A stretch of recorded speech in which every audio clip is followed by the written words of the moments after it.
안녕하세요. 오늘 우리가 파헤쳐볼 주제는요, 바로 양자 세계의 모든 걸 설명하는 단 하나의 방정식, 슈레딩거 방정식입니다. 이게 얼마나 대단하냐면요, 지금 우리가 쓰는 거의 모든 현대 과학 기술이 사실 이 방정식 하나에서 시작됐다고 봐도 될 정도예요. 자, 모든 건 이 질문 하나에서 시작됐어요. 아니 대체 입자이면서 동시에 파동인 녀석의 위치를 어떻게 설명해야 할까요? 옛날 물리학 법칙으로는 정말 답이 안 나오는 아주 기묘한 미스터리였죠. 이게 바로 오늘 우리가 함께 풀어볼 수수께끼입니다. 좋습니다. 그럼 먼저 이 모든 미스터리의 핵심이라고 할 수 있는 전자의 이중정체성부터 한번 들여다볼까요?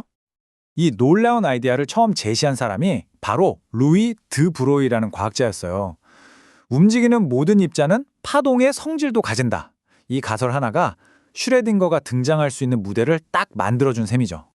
아니, 그럼 이 이상한 현상을 도대체 어떻게 설명할 수 있었을까요? 바로 여기서 우리의 주인공 에르빈 슈르딩거가 등장합니다.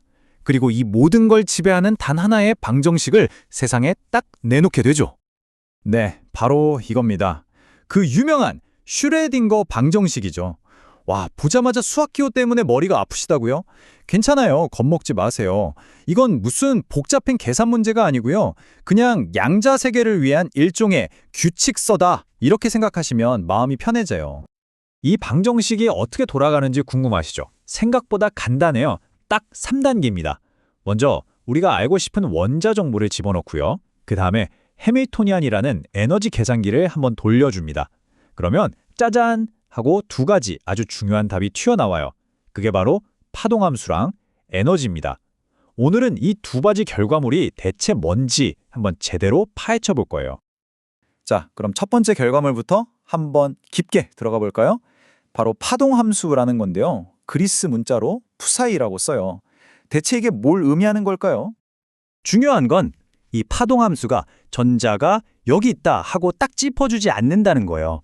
그 대신 전자가 어느쯤 있을 확률이 높은지를 알려주는 일종의 확률지도 같은 겁니다. 우리가 날씨 예보에서 비 올 확률 80%라고 하는 것처럼요. 아니면 게임 같은 데서 나오는 히트맵을 상상하셔도 좋아요. 이 그림을 보시면 차이가 확 느껴지실 거예요. 왼쪽이 우리가 예전에 생각했던 마치 행성처럼 깔끔한 궤도를 도는 전자의 모습이에요. 아주 예측 가능하죠? 근데 오른쪽을 보세요. 이게 바로 양자 모델인데 완전히 딴판이죠? 전자는 정해진 길이 아니라 존재할 확률이 뿌옇게 퍼져 있는 구름.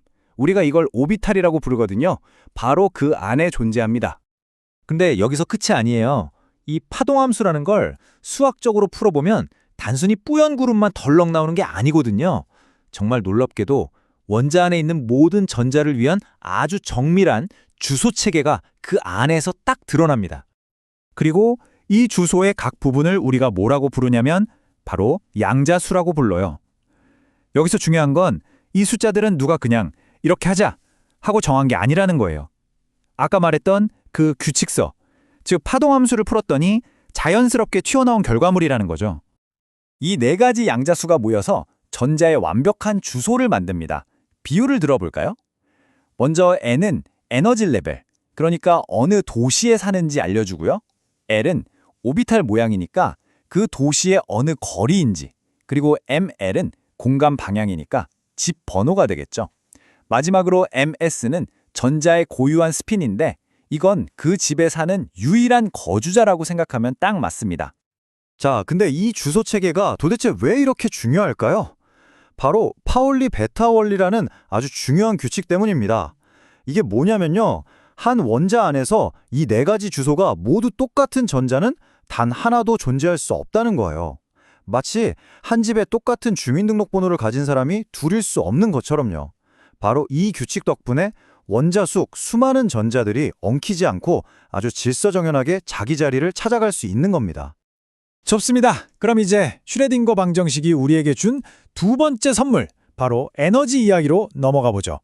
이것도 파동함수 못지않게 그야말로 세상을 뒤집어 놓은 혁명적인 발견이었어요. 슈레딩거 방정식이 밝혀낸 가장 충격적인 사실 중 하나가 바로 이거예요. 전자가 가질 수 있는 에너지가요, 우리가 보통 생각하는 것처럼 스르륵 부드럽게 이어져 있는 게 아니라는 겁니다. 마치 계단처럼 뚝, 뚝, 끊어진 특정 값만 가질 수 있다는 거죠. 이 현상을 우리가 아주 멋진 말로 양자화되어 있다고 부릅니다. 이게 그냥 하는 말이 아니고요. 실제로 수소 원자를 가지고 슈로딩거 방정식을 풀어보면 허용되는 에너지 값이 바로 이 공식대로 정확하게 떨어져요. 여기 보이는 n 기억나시죠? 맞습니다. 아까 우리가 전자의 주소에서 봤던 그 첫 번째 양자수, 에너지 레벨을 나타내는 바로 그 숫자입니다. 이 그래프를 보시면 개념이 확 와 닿으실 거예요. 보세요. 전자가 머물 수 있는 에너지 상태는 N은 1, N은 2, N은 3 이렇게 정해진 계단 윗뿐이에요. 진짜 신기한 건 이 계단과 계단 사이의 어중간한 에너지 값은 절대로 가질 수가 없다는 겁니다. 완전히 금지된 구역인 셈이죠. 그럼 이런 질문을 해볼 수 있겠죠. 가장 안정적인 상태, 그러니까 N은 1이라는 제일 낮은 계단에 있는 전자를 원자 밖으로 아예 뻥 차버리려면 에너지가 얼마나 필요할까? 방정식으로 계산을 해보면요. 정확히 13.6 전자볼트라는 값이 나옵니다. 바로 이 지점에서 당시 과학계 전체가 말 그대로 소름이 돋았던 거예요. 아니, 그냥 연필이랑 종이만 가지고 이론적으로 계산한 이 값이 실제 실험실에서 정밀하게 측정한 값이라 소수점까지 똑같이 맞아떨어진 겁니다. 이게 바로 슈레딩거 방정식이 그냥 그럴듯한 이야기가 아니라 진짜 현실을 설명하는 위대한 이론이라는 걸 증명한 결정적인 순간이었죠. 자, 그럼 이제 이런 생각이 드실 수 있어요. 알겠다. 근데 이 복잡하고 추상적인 얘기가 나랑 무슨 상관이지? 도대체 이 방정식이 왜 그렇게까지 중요한 걸까요? 이건 그냥 과학자들의 지적 유의가 절대 아니에요.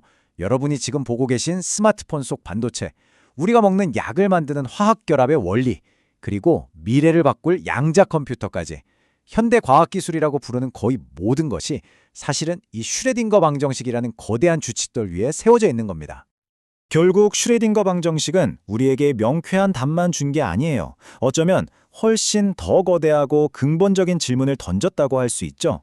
세상의 가장 작은 단위가 확실함이 아니라 확률이라는 흐릿한 위에 서 있다면 우리가 지금 발딛고 서 있는 이 단란한 현실은 과연 무엇을 의미하는 걸까요? 이 질문에 대해 한 번쯤 생각해 보시면서 오늘 이야기는 여기서 마치도록 하겠습니다.